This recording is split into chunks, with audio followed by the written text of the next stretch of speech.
नाज़रीन, आल सिंध वैक्सीनेटर्स के एहतजाज के 11 ॾींहं गुज़रण बावजूद मुलाज़िमन इंसाफ़ के ओसीड़े हेठ कराची प्रेस क्लब अॻियां सरापा एहतजाज पणियल आहिनि। नाज़रीन, इन वक्त असीं मौजूद आहियूं कराची प्रेस क्लब अॻियां, जिते आल सिंध वैक्सीनेटर्स पारां मुतालबनि जी मञता लाइ एहतजाज कयो वियो आहे। संदन जे एहतजाज खे अॼु 11 ॾींहं गुज़री चुका आहिनि, पर हिन वक़्त ताईं अख़्तियारनि को बि नोटिस न आहे वरितो। अचो त संदन सां ॻाल्हि ॿोल कयूं त संदन जो छा चवणु आहे। मज़लूम वैक्सीनेटरनि जो धरनो कराची प्रेस क्लब ते अॼु 2 हफ़्ता थी विया आहिनि असीं हिते वेठा आहियूं ऐं असां ही जेके बि इंफॉर्मेशन इन्हनि खे 2 महीना अॻु में असीं ॾेई चुका हुआसीं त असांजा जाइज़ मुतालबा आहिनि जेके फौरी तौर ते हल कया वञनि। असां पहिरें चकर में जेको आहे ZM जी हाज़िरी बंदि कई, उनखां पोइ असां रूटीन वर्क स्टैटिक ते कंदा रहियासीं, पोइ रूटीन वर्क बंदि कयो। ही सॼी ॻाल्हियूं असांजे ऑफिसरनि खे ख़बर हुयो, असां उन्हनि खे लेटर ॾेई चुकासीं। हाणे 2 हफ़्ता थी विया आहिनि असीं हिते वेठा आहियूं, पर अञा बि असांखे लालीपॉप ॾियण जे चकर में न आहिनि। पर असां वैक्सीनेटर इताद कॾहिं बि हितां कोन उथंदो इंशाअल्लाह ताला हींअर जेसि ताईं असांजा ही जाइज़ मुतालबा हल न थींदा।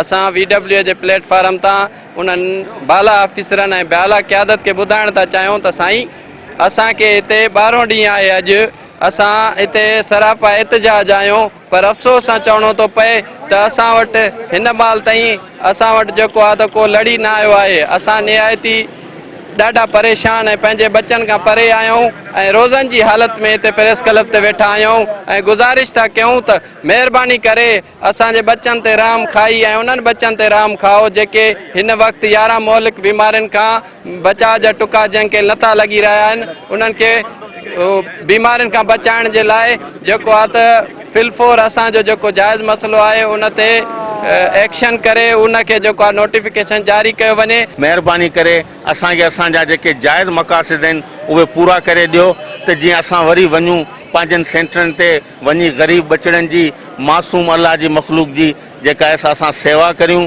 उन्हनि खे वैक्सीन करियूं ऐं असां जेको आहे सो पंहिंजो फ़र्ज़ु बाक़ाइदगी सां सही नमूने अदा करियूं।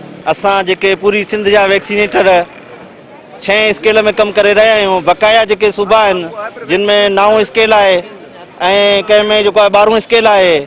असां गवर्नमेंट ऑफिसनि खां पुरज़ोर अपील था करियूं त असांखे जेको अपग्रेडेशन ॾेई ऐं टाइम स्केल ॾेई असां मां जेका बेचैनी ख़तमु कई वञे। नाज़रीन, तव्हां आल सिंध वैक्सीनेटर जे ॻाल्हि ॿोल ॿुधी, हिननि मुतालबो कयो त फौरी तौर ते मुतालबा तस्लीम करे बेचैनी ख़तमु कई वञे।